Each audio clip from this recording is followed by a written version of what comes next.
Hello everyone, commerce अध्ययन के इस वीडियो में हम डिस्कस करने वाले हैं कॉस्ट अकाउंटिंग में जो आपका थर्ड चैप्टर है मटेरियल कॉस्ट अकाउंटिंग, जिसमें मटेरियल परचेजिंग एंड इशू को शामिल किया गया है। इस वीडियो में हम देखेंगे डिसेंट्रलाइज्ड परचेजिंग क्या होता है, साथ ही साथ इसके क्या एडवांटेजेस एंड डिसएडवांटेजेस हो सकते हैं वो भी डिस्कस करेंगे। वीडियो के साथ इन तक बने रहेगा ताकि हर एक पॉइंट आपको अच्छे से क्लियर हो जाए। ओके, स्टार्ट करते हैं और देखते हैं क्या है डिसेंट्रलाइज्ड परचेजिंग। देखिए बच्चा, हमने पहले भी बात की हुई है कि सेंट्रलाइज्ड परचेजिंग क्या होती है। सो सेंट्रलाइज्ड परचेजिंग वो परचेजिंग होती है जब एक ही परचेजिंग डिपार्टमेंट पूरे ऑर्गेनाइजेशन के लिए परचेजिंग का काम कर रहा होता है, तो हम उसको बोलते हैं कि सेंट्रलाइज्ड परचेजिंग डिपार्टमेंट है। ठीक है, आप सबको पता है जो ऑर्गेनाइजेशन होता है, कोई भी बिजनेस ऑर्गेनाइजेशन है तो उसमें डिफरेंट डिफरेंट डिपार्टमेंट्स होते हैं। ओके, जैसे कि आपका फैक्ट्री डिपार्टमेंट होता है, प्रोडक्शन डिपार्टमेंट होता है जहाँ पे काम किया जाता है प्रोडक्शन का। ठीक है, अकाउंटिंग डिपार्टमेंट होता है आपका, मैनेजमेंट डिपार्टमेंट होता है। तो बहुत सारे डिपार्टमेंट्स होते हैं और हर एक डिपार्टमेंट के लिए जो भी सामान चाहिए होता है उसको परचेस करने का काम कोई एक पर्टिकुलर डिपार्टमेंट करता है। वहाँ पर कुछ एक्सपर्ट्स स्टाफ्स होते हैं परचेजिंग से रिलेटेड जो कि काम करते हैं सामान को परचेस करने का। ठीक है, तो एक ही डिपार्टमेंट क्या करता है, पूरे ऑर्गेनाइजेशन के लिए परचेस करने का काम करता है, तो वो होता है आपका सेंट्रलाइज्ड डिपार्टमेंट। डिसेंट्रलाइज्ड डिपार्टमेंट उसका जस्ट अपोजिट होता है, जब हर एक डिपार्टमेंट अपने लिए, है ना, अपने लिए खुद सामान मंगाना शुरू करता है, परचेस करना स्टार्ट करता है, तो हम बोलते हैं कि ये डिसेंट्रलाइज्ड परचेजिंग हो रही है। ठीक है, जैसे मान लीजिए एक अकाउंटिंग डिपार्टमेंट है। अब अकाउंटिंग डिपार्टमेंट में क्या किया, उन्होंने अपने लिए जो भी उनको स्टेशनरी के सामान की ज़रूरत थी उन्होंने खुद परचेज़ कर लिया। ठीक है, ऐसे ही जो प्रोडक्शन डिपार्टमेंट है उनको जिन भी चीज़ों की ज़रूरत पड़ती है वो खुद अपने लिए परचेज़ कर लेते हैं।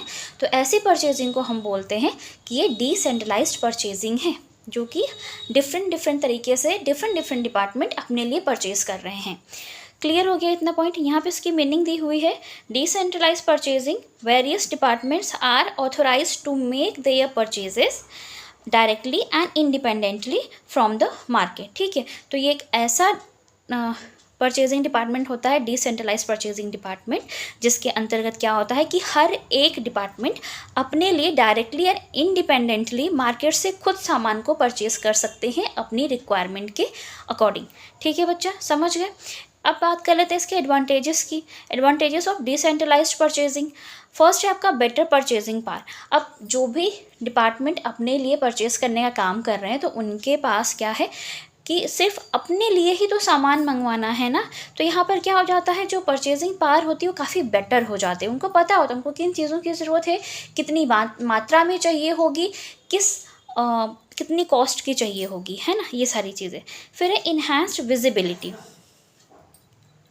इन्हांस्ड विजिबिलिटी का मतलब है बच्चा यहाँ पे कि कितना पैसा खर्च किया गया है किस सामान पर और कितनी क्वांटिटी उसकी मंगाई गई है, तो ये काफ़ी चीज़ें विजिबल होती हैं, आसानी से वो डिपार्टमेंट चेक कर सकता है जिसने भी सामान मंगाया है। फिर ऑपरेशनल इफ़िशियंसी, अब जो भी वर्क इफ़िशियंसी होती है, जो भी काम किया जा रहा है, जो भी ऑपरेशंस हो रहे हैं बिजनेस ऑर्गेनाइजेशंस में, अगर पर्टिकुलर डिपार्टमेंट अपने लिए खुद परचेजिंग का काम कर रहे हैं तो इससे उनकी जो ऑपरेशनल इफ़िशियंसी होती है वो काफ़ी ज़्यादा इंक्रीज़ हो जाती है, क्योंकि उन्हें सामान टाइम पर मिल जाएगा तो अपना काम टाइम पर कर पाएंगे, हर एक चीज़ जो है वो टाइम पर ऑपरेट हो पाएगी, हर एक काम। ठीक है, फिर एफर्टलेस कोलैबोरेशन। यहाँ पर एफर्टलेस कोलैबोरेशन होता है, उनको अदर डिपार्टमेंट्स के साथ कोलैब करने की ज़रूरत तो इतनी ज़्यादा नहीं पड़ती है। जैसे कि सेंट्रलाइज्ड डिपार्टमेंट जो होता है, अगर वो सेंट्रलाइज्ड डिपार्टमेंट परचेजिंग वहाँ पर कर रहा होता है तो ऐसे में क्या होता है कि उसको हर एक डिपार्टमेंट के साथ कोलैब करना पड़ता है ना, मिलजुल कर काम करना होता है। यहाँ पर क्या होता है कि उनको जिन सामानों की ज़रूरत हुई उस डिपार्टमेंट ने अपने लिए सामान मंगा लिया और अपना काम शुरू कर दिया, है ना, किसी के साथ कोई कोलैबोरेशन की ज़रूरत नहीं।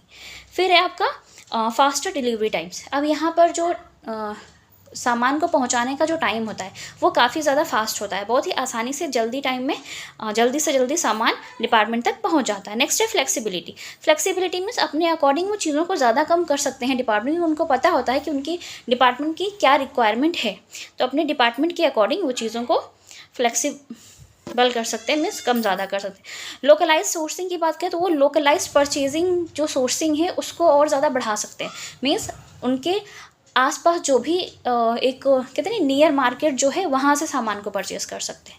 ठीक है, तो लोकल यहाँ पर जो परचेजिंग है उसको बहुत ज़्यादा यहाँ पे प्रमोट किया जाता है। फिर है better decision making. Better decision making में भी हेल्पफुल होता है डिसेंट्रलाइज परचेजिंग।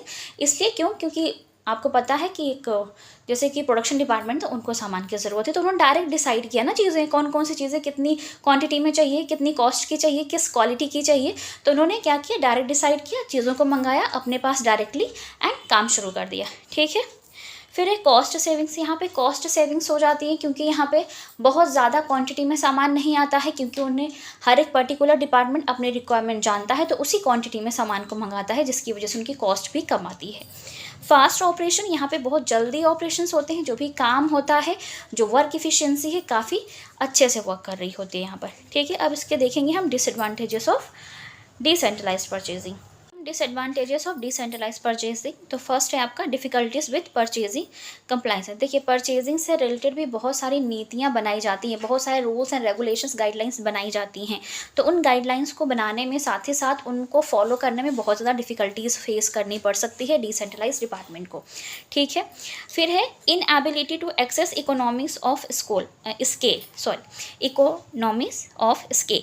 यहाँ पे मतलब है, जो भी अगर जैसे कि बहुत ज़्यादा, जब आप बल्क में सामान मंगवाते हैं, तो बल्क में आप कब सामान मंगवा सकते हैं, जब आपको ज़्यादा क्वांटिटी में सामान चाहिए हो, तभी तो आप बल्क में लेते हैं।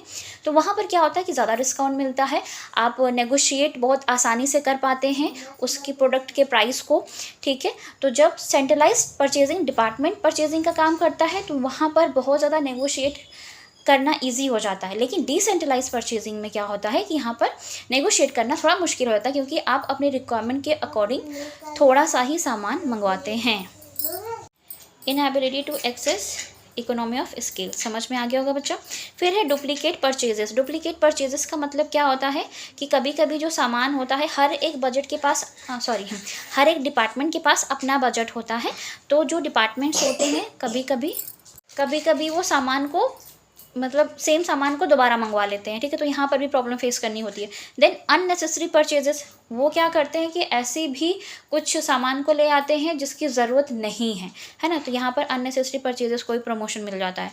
फिर है डिफ़िकल्टीज मॉनिटरिंग सप्लायर परफॉर्मेंस। अब जो भी सप्लायर, जहाँ से भी सामान वो मंगवा रहे हैं, उनकी परफॉर्मेंस को मॉनिटर करना थोड़ा सा मुश्किल हो जाता है डिसेंट्रलाइज्ड डिपार्टमेंट में, क्योंकि यहाँ पर इतने ज़्यादा एक्सपर्ट्स नहीं होते हैं, परचेजिंग से रिलेटेड टैलेंटेड एक्सपर्ट्स नहीं होते हैं।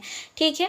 नेक्स्ट है आपका हायर ट्रांजैक्शन कॉस्ट। यहाँ पे हायर ट्रांजैक्शन कॉस्ट इसलिए हो जाती है कि एक पर्टिकुलर डिपार्टमेंट्स अपने लिए सामान खुद मंगवा रहे होते हैं, लेकिन परचेजिंग सेंट्रलाइज परचेजिंग डिपार्टमेंट क्या होता है कि वो एक साथ बल्क में सामान मंगाते हैं, तो यहाँ पर उनकी ट्रांजैक्शन कॉस्ट कम हो जाती है और इनकी ज़्यादा हो जाती है। ओके। यकीन करती हूँ इस वीडियो में आपको डिसेंट्रलाइज परचेजिंग से रिलेटेड ये सारे पॉइंट्स अच्छे से क्लियर हो गए होंगे। वीडियो अच्छी लगे तो लाइक करें, फ्रेंड्स के साथ शेयर करें। चैनल पर आप हमारे नए विजिटर हों, चैनल को सब्सक्राइब कर लें, साथ ही साथ बेल आइकन को प्रेस कर लें, ताकि आने वाले वीडियोज़ की नोटिफिकेशन आपको बिल्कुल टाइम पर मिलती रहे। सो आज की वीडियो में इतना ही, मिलते हैं नेक्स्ट वीडियो में। तब तक के लिए take care and thank you so much for watching this video.